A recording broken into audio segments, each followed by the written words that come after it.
Well, thank you for coming in. You're a dietitian. I am. Registered, licensed. What else do you do?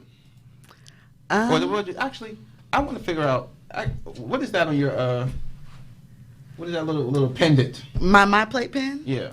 Well, I got it from eNASCO, by the way, but it's just a pen that exemplifies Choose My Plate, which is guidelines for healthy eating patterns. Before, it used to be a long time ago, if you might not remember or may remember, the pyramid.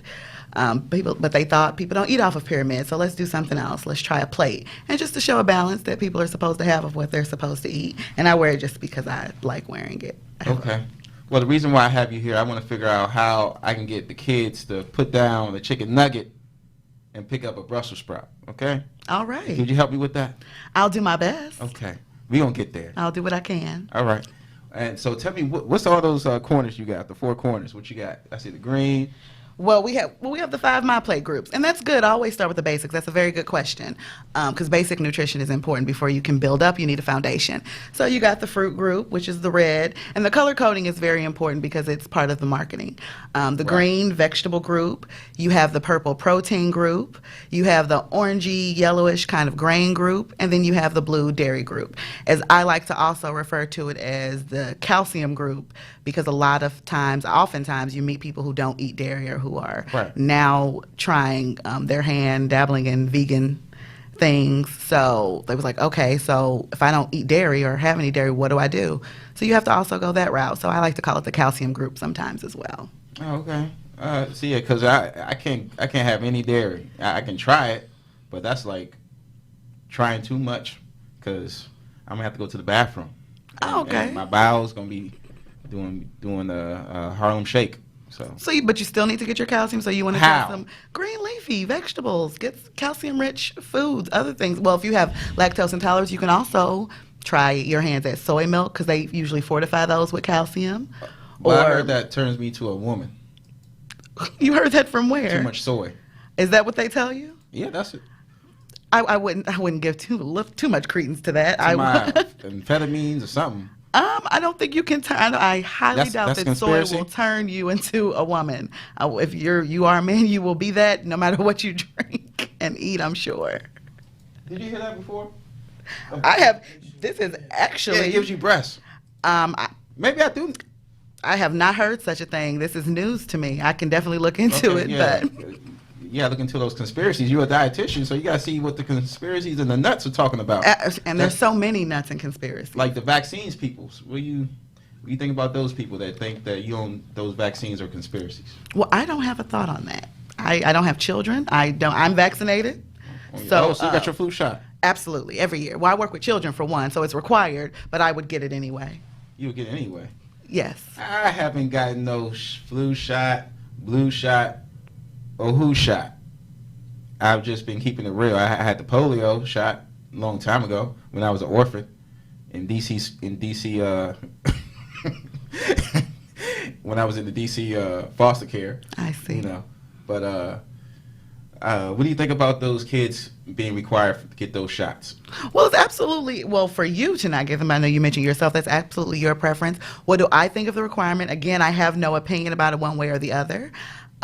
It does protect people. I don't know. I don't understand why somebody would not want to get them. And I understand the things that are out there that people are saying about autism. But as I mentioned, I'm vaccinated. I'm going to get my flu shot every year.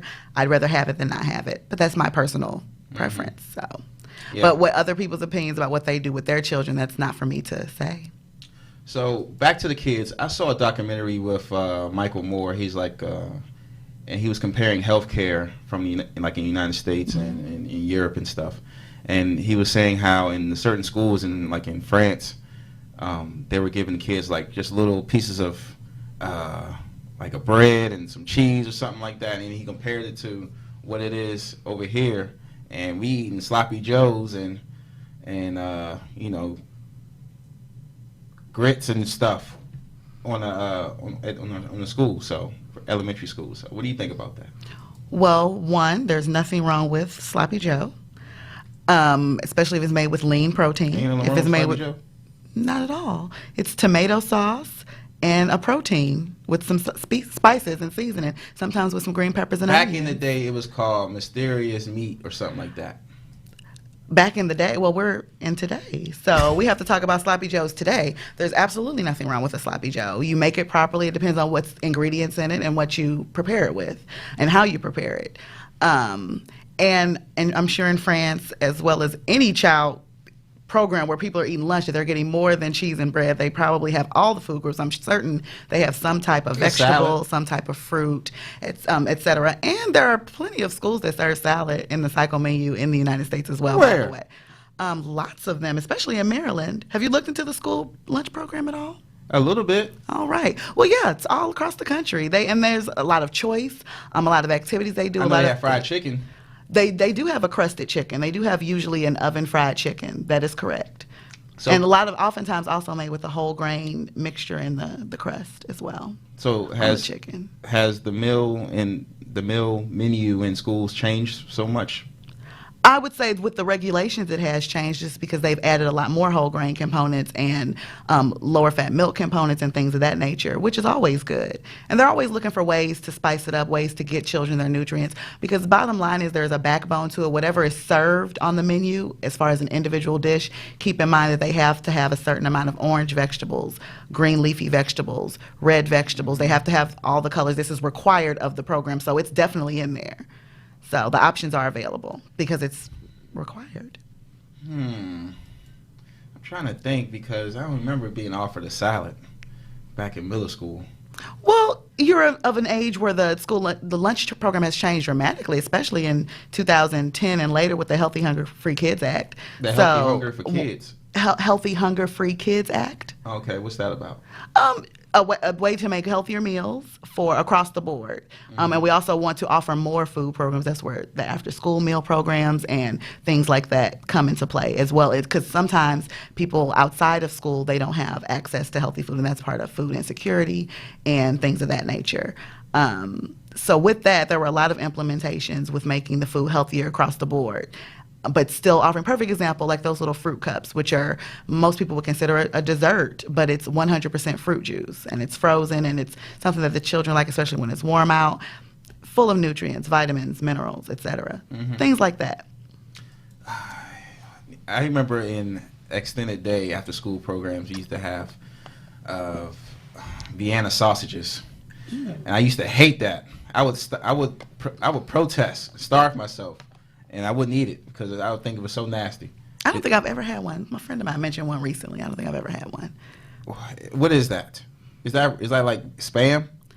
It's a processed meat, similar to any processed lunch meat, a bologna, a hot dog, any type of non-whole food. And when I say whole food, I mean as recognizable as what it is. Like a piece of pork, you can usually see that it's a bone in it. It's cut from a piece of an animal, or, for example, like a steak or an egg. You can see that as a whole food, etc. Non-processed. When I say whole foods, that's what I mean. You know what? I asked you, how many times can someone have the Popeye's chicken sandwich? Can I be 3 times a week? I had it one time and I fell asleep after. Have you had one? I have, for the very first time. I actually tried one on Thursday. I had never had one, and one of my coworkers was getting one. Were you strapped in line? I was not. Did you have a blade on you? I did not. I actually did not. A coworker went to get it. I did not go get it, so I didn't have to wait in the line. But it was tasty. But as far as your specific question, how many times? There's no finite number of times. This is the thing about food, and a lot of people don't realize this about food, which is why I'm glad you have me here. There's a lot of myths about food, and I find 2 things to be true.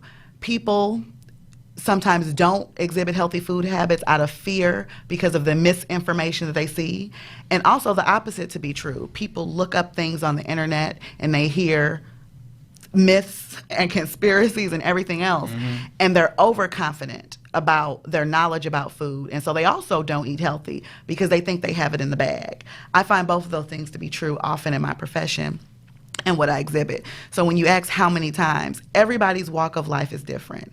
Everybody's moderation is different. Everybody's food choices are different. It's based on so many different factors. And especially when you talked about children, that's really important because me working on a military base, when children move around, and what if their friends start to eat something different? When all their friends at location A hated green foods, so they hated green foods too. But when they go to the new location, all of their friends love green foods, so they're going to love green foods too. It's not about what the child likes or dislikes. It's about their environment, the people influencing them, and environment in general, role modeling, psychology, all sorts of things go into that. So back to how many times can someone have a chicken sandwich? That is somebody's personal choice, whatever they decide. They need to understand what it means to have one, what it means for their body, how it influences them, the positive and negative attributes of it, why they're eating it, what other options they have. It's not just about the chicken sandwich. Eating is a lot more complicated than that. Really? But it doesn't necessarily have to be complicated to the level that people are making it, but it's also not as simple as don't eat that or eat that, because it matters about your environment and your background and how you grew up and what you have access to. Because my kid just only wants to eat chicken nuggets or spaghetti with no sauce. How can we switch that up? You know, I know there's a lot of parents out there that just, what issues do you get? What's most problems that you get from people when it comes to getting their kids to eat more greens? The main thing, to be quite frank, is the parental dishonesty.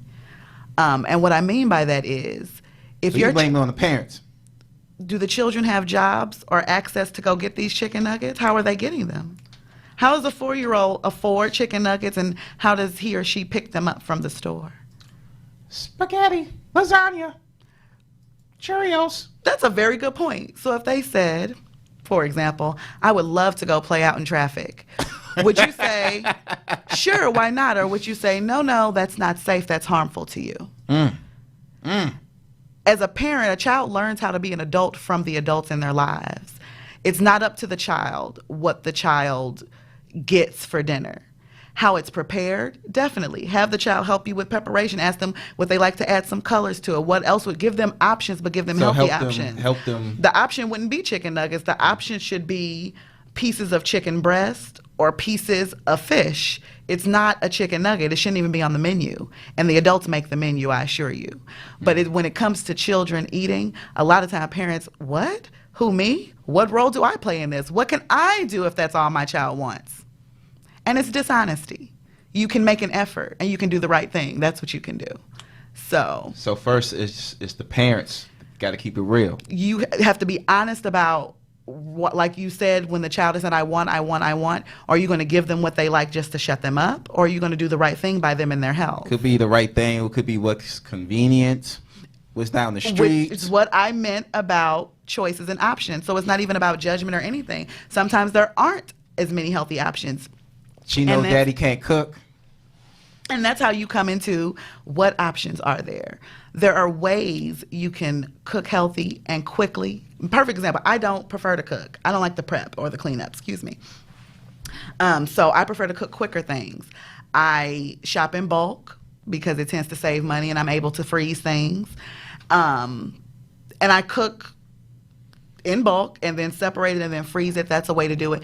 Put stuff in the oven. Don't add a lot of fat, a lot of sugar, a lot of salt. Season it with fruits and vegetables. Season, if you have something that is like a sweet savory, season it with cranberry. Season it with that type of thing. Berry citrus. Season it with lime, oranges, things like that. And that gives it flavor outside of sugar, just regular table sugar. Mm-hmm. Same with the vegetables. Season things with green peppers, onions, garlic, mushrooms, tomatoes. They all have unique flavors instead of adding a salt or adding a piece of meat to it. All those options make a difference. And it doesn't have to be a bulk change. This is not about changing everything you eat or not enjoying anything you eat. You can enjoy it because it's up to you what you put in it. You just have to be mindful of what you put in it. Yeah, be disciplined. Huh? I wouldn't say, I don't prefer the word discipline. I prefer the word mindful. When you have a diet, you have to be mindful of what you put in your stomach. Well, to be clear, a diet is anything that you eat or drink. By definition, your I is all that you take in nutritionally. So to go on a diet, I took shrooms the other day. What does that do for my? I put that in my system, right? That's part of your diet. Then, if it's an edible diet. food, that was part of your diet. Absolutely, if you ate it, edibles and. Mm-hmm. that would be part of your diet if that's what you choose to eat. But again, you probably want to moderate those too because of the sugar content in them. The sugar and the gel. Yeah, got you. Mm-hmm. And be mindful, not necessarily lower it if you don't have an issue with sugar. Just be mindful and have a balance. People don't think of balance. Chicken sandwich. I'm going to keep going back to that because you asked me about that earlier too when I spoke with you. Balance. There's room for everything, and there's a time for everything. When people are celebrating, don't deny yourself a piece of cake at a wedding. Right. That's silly. Like you're doing too much. You're doing too much. Come on, eat the cake, girl. Enjoy your life. Enjoy yourself. You're supposed to enjoy yourself, but you also need to be educated and understand what the impact is. And nutrition facts labels, that's always a hard thing. Not knowing how, that's the basis. If you're shopping and you're comparing labels, you need to be able to understand a nutrition facts label. And keep in mind, I always have to say this to people, people's job, product, and companies, I'm not going to name any companies, but companies in general, companies that sell products, their purpose is to serve and sell products. It's not your health. And not to say that they don't care a thing about your health. There are plenty of companies that absolutely do. Mm-hmm. But their bottom line is to stay in the black and not go into the red. So... You saw that, I don't know if it's true, but McDonald's, they was going to put the nutrition stuff on the patty. On the patty? Yeah, something like that. Like on the actual meat? Right. Like the fat, like put it, like stamp it in? I've not heard of such. Well, yeah, I don't do my McDonald's research. I have not. This show is sponsored by McDonald's. Oh, is that right? was that right? But I'm not. No, I do know they put it on the boxes or put it on the. Or I thought they were the bags. Yeah, I mean, there should be some way people should know what they're eating, and it should be easy for them to see, right? It should definitely be easy for them to see, but it's not just about that. It's about them knowing what it means. You could see them. I mean, you could see them and find them, but if you can't discern what it means, it does you no good. One thing that I find that the reason people like salt, fat, and sugar is because of the flavor it adds. So little tips, such as if you're looking at a package and it says lower in fat, it's quite likely that it's higher in sugar or higher in sodium if it's lower in fat to supplement for the flavor. If it's what? Lower in? If it's low, let's say something says it's low fat, we're advertising as low fat, it might be higher in sodium or higher in sugar to supplement for the fat that's been cut out. You have to be mindful of compare the original to that. If you're getting way more of the other stuff, you might as well have the regular. And that's just examples of things like that. The labels are put there to attract your attention, to get you to buy the product. The labels on the back is where the information is, and you have to be able to discern that. Like serving size and knowing if a package has 3 servings in it and you eat the whole package, multiply everything by 3. Like, oh, this only has 6 grams of fat. That's not bad. Okay, well, now it has 18 because you ate the whole package. Things of that nature. So the information is available. You can always find a nutrition fact, but you have to know what it means. And you have to know that 20% of your daily value of any item is pretty high. So you don't want anything that's 20% of your fat or your sodium or your sugar for the day anyway in one item. I'd just be like, okay, I'm going to eat this, I'm going to drink that, and hopefully I don't get the other 80%. I'm just going to be drinking water or something like that. Which is unrealistic. That's not how it happens. And so that's one thing I say about being knowledgeable at the store. Another thing, had a conversation the other day about canned goods. They were like, oh, I just thought canned goods were the worst. I just thought they were the most horrible thing. I said, and that's what I mean by conspiracies. You have to be educated about the labels and know what it means. The reason that you're talking about that can of collard greens? Canned goods. Okay. In general, canned goods. Canned vegetables, canned fruit, to be specific. Of course, there's all sorts of things in cans, but I'm specifically talking about canned produce. First of all, the reason that it's canned in salt to preserve it, to make it canned and things of that nature. There are low sodium options. There are no salt added options. Tons of no salt added options where it's just packaged in water. The low sodium ones are packaged in something that's not sodium. It gives it a tiny salty flavor, but it's not sodium, and sodium is the issue. Know how to read those. Know what you're getting. And if you must get one that is not low sodium or is not no salt added, drain it, rinse it, drain it again. It'll still have some of the sodium in it, but it'll be far less than cooking it in the liquid. Things like that. It doesn't have to, you have to work with what you have.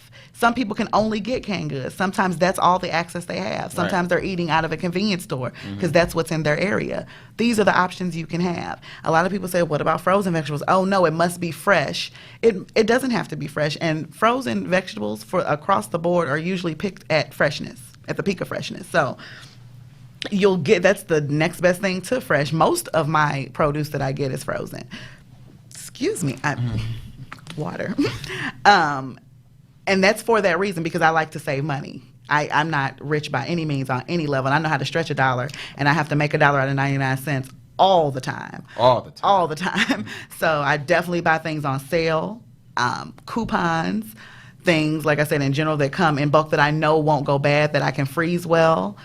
Keep that. Let's see. So frozen fruit, frozen vegetables are great. Canned fruit. 100% juice. If you must have canned fruit instead of fresh fruit, which is perfectly fine because it keeps on the shelf. The little cans of pineapples, fruit cocktail, peaches, I swear by them, and 100% juice, because then I don't have to buy peaches and worry about them getting bruised in a day or two. Right. So don't get them in heavy syrup. Don't get them in light syrup. Don't get them in any syrup. It's not necessary. It's already sweet. The peaches and syrup is the best, but peaches and juice is even better. Have you had it? Have you tried it? It's delicious. It's heaven on earth. That's how I make my peach cobbler. 100% juice peaches. All right. I got to check you out on your peach cobbler for Thanksgiving. I'm making one for Christmas, too. You spoke on how people have a lack of access to, like, real foods or canned goods and all that stuff, and food deserts, and how it's, like, especially in D.C., like, you got to go half a mile to a real grocery store. And all this stuff with Trump and the SNAP cutting out certain things with SNAP, trying to make it harder for able-bodied people to get food stamps, right? Yes, about the new ruling where just makes a broader, a tighter category, I should say, excuse me, of receiving the waiver in your area, basically. So your question, just want to. What was the effects, like, just on SNAP and how important is it for people? It saddens me because people look at things in a vacuum, and people are very narrow-sighted on things. None of us are created in a vacuum, and adults didn't come out as adults. They grew up somehow. And able-bodied only looks at the physicality of a person, and that's my concern with it. Just because someone is able-bodied doesn't mean they have good literacy, doesn't mean they have good interview skills, doesn't mean that they have transportation. Able-bodied, okay, I'm able-bodied. That's great. However, there are other factors at play. And I think they really need to look at the whole of the person. And that's also just an issue across the board with society, looking at things in a vacuum. Also, the elitist part of it, where it's always, there's a sense of wanting to punish poor people for being poor. For lack of a better way to put it. Like years ago, I remember a conversation about their wanting to just do away with SNAP in general and give people boxes of food. Oh, yeah, I remember that. No food options, no food choices. I would have, I don't know if I could have even held it in if that had even... They just going to deliver it. I have no words because it was so grotesque to me. As if they're not human beings and they shouldn't get choices. And people who are on board with this, well, they're receiving assistance, so they should just take what they get because they deserve punishment for not being able to afford food. I'm confused. Right. Like, who are you to decide that for another person who's breathing on earth like you? And people say, oh, well, everybody has choice, everybody does this. Again, you don't know why somebody made any choices that they made. Have you ever heard of Sophie's Choice? Sometimes you stuck between a rock and a hard place, and both choices are undesirable. And people do the best they can with what they have. And you don't know every individual person's situation, but you also can't punish a few because of, like they talk about, they want to crack down on fraud. I applaud that. Nobody wants anybody to be fraudulent. The issue with that is, for the people that are found to be fraud, there's fraud in everything, in every aspect, in every corner of the world related to something. Mm-hmm. They talk about insider trading. That's fraud based on stocks. There's fraud everywhere. You punish getting the locked people who are doing what they're doing. You don't punish everyone in advance just in case some people might commit fraud. We can't let able-bodied people who are capable of work starve while they look for work. Like they deserve food. Everybody deserves food. Everybody deserves nourishment. It's life or death. This is not, I mean, it's not even a question. What we gonna do? What we gonna do? Well, where can they find you? Well, For if anybody want to reach out to you for advice, or if they want to get your services. I know you're on a military base right now. I do work on a military base, but that's not the whole of me as a person. I devote my life to dietetics and nutrition. It's what I love to do. So, I mean, I'm always here to help the world be a healthier place via food and nutrition. And it's really funny. I think anybody with a big heart who works in healthcare would say, we want to have jobs, we want to have job security, but a perfect world for me would be when no one needs me because everybody has it all figured out. Everybody can read the nutrition labels. Everyone knows how to budget when they cook. Everybody knows how to make nutritious food. Everyone gets all the nutrients they need, and they don't need me for anything. Of course that won't happen, but that would be a good day for me if it ever did. We're going to try our best to get you out of business, put you out of business, okay? So, I mean, I really want to be, nobody should have to beg for basic nutrition education because everything you put in your body makes a difference. So I know I did send you my business card, but the best place to find me, I guess with public access would be my Instagram or my Twitter because both of those are public, and that would be at Turn Dietitian, TURNDIETITIAN. At Turn Dietitian. And you can always reach out to me. That's how you found me. So that's the best way to get in touch with me. I'm always willing to come talk to anyone about nutrition education, about ways they can make changes in their lives. We're just trying to get better. I want people to not be scared of food. I want people to know how to what to put in their body, because you cannot leave that decision up to companies. What you put in your body can't be based on what their package says. It has to be based on what your body needs and what works for you and what's really in the food. What's the thing? You eat to live, but some people live to eat or something like that? And if you're eating good, nutritious, tasty food, there's nothing even wrong with that. Like a chef, perfect example. If somebody's in the culinary arts, they derive immense pleasure from good food. There is absolutely nothing wrong with that. Just make good foods. Just make good foods that are also works well with your body and doesn't give you too much of anything or too little of anything for you to enjoy your life, because it's no fun if you don't enjoy it. It's no fun if it's going to make you sick, right? Right. That's what I say. I mean, and there's nothing wrong with a good food. I had some homemade pizza last night when I was with my friends, and it was heaven on earth. I lived to eat that pizza. That pizza was good. And it was very, very healthy. It was, shrimp and the sauce and the nice crust. You can do things like that and enjoy it. And you can do those things with your children and enjoy it and let them make their own pizzas, put out all the ingredients. You have to incorporate food with your children. And as far as getting children to put down a chicken nugget, role modeling is important. And again, there's nothing wrong with chicken nuggets every once in a while. I want to say that. But don't make it as the norm of how they get their chicken. They should understand the connection between chicken and farming and things of that nature. I noticed when I worked with ages 2 to 5 and you say, where does milk come from? They say either the grocery store or my mama. That's what they would say, because they didn't understand that it came from a cow, and then it came in a jug, and then it was sent to you, and it gives you these nutrients. The connection is very, very important, because if they don't understand how it comes from earth and gets on their plate, then they don't have a basis. They need to know that their cereal comes from the wheat, the corn, the rice, the bran, and they need to understand those things from a basis. And one thing, did you want to say something? I'm sorry. Oh, no, I was going to say something foolish. I'm going to take JR, I'm going to take him to one of those pig factories in South Carolina, see where they killing all those pigs and get rid of their bodies. Show him the process. You might want to wait till he's a little older. I'll wait for that part. Okay. Yeah, I mean, it's a little gruesome. You might want to wait till he's of age to share that process with him. But I say all that to say incorporate the children into the decisions, but don't let them have free reign. Give them healthier options. And also, a lot of times people say a child doesn't eat. A child will, for the most part, have you ever seen a child not put something in their mouths when they get their hands on it? They will chew a shirt, they will chew everything. But for some reason, adults love to say, oh, well, they won't eat Everything broccoli. I cook, she don't eat. But they eat everything else. This is my thing. It's because of how you present it to them. If you are happy and excited when you give them candies and donuts and chocolates, and then it's like, I know they won't eat this, but I'm gonna make, if it's your attitude that makes a difference. They can hear you, they can feel your body language, they can feel the tension, they can sense your excitement or despair at food.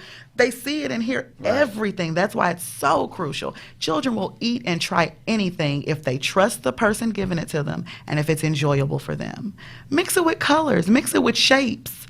That's the time. That's the age group when they're learning their ABCs, 1, 2, 3s, shapes, colors. They should also be learning where milk comes from, where cheese comes from, where does fruit grow, what grows on trees, what grows in the ground. Why not? Oh, potatoes, they're brown. What else is brown? And what are they shaped like? Kind of like an oval. What are eggs shaped like? Well, you have this round thing in your room. You have this white thing in your room. Remember those eggs we saw that were white on the outside but yellow on the inside? They don't take the time.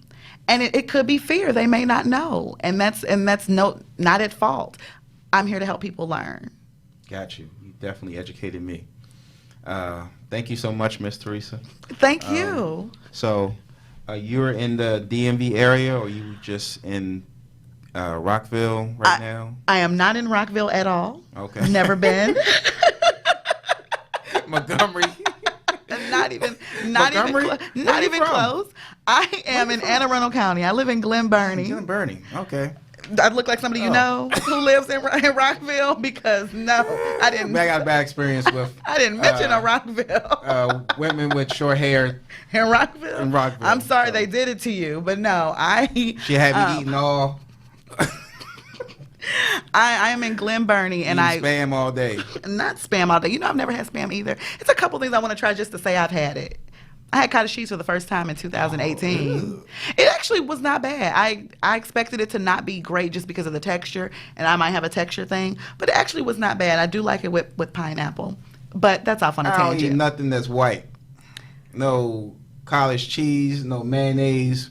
Mashed potatoes, is that considered? You eat those? I'm just curious. Now, mashed potatoes, they're whitish. No, I'm talking about any white stuff, but that's another story. Yogurt? What about yogurt? Nah, I gotta have fruit in it. Okay. Do you put your own fruit in it? Huh? Do you put your own fruit in it? Okay. I do that. I can do that. Activia. All right. Thank you so much, Miss Teresa. Thank you so much.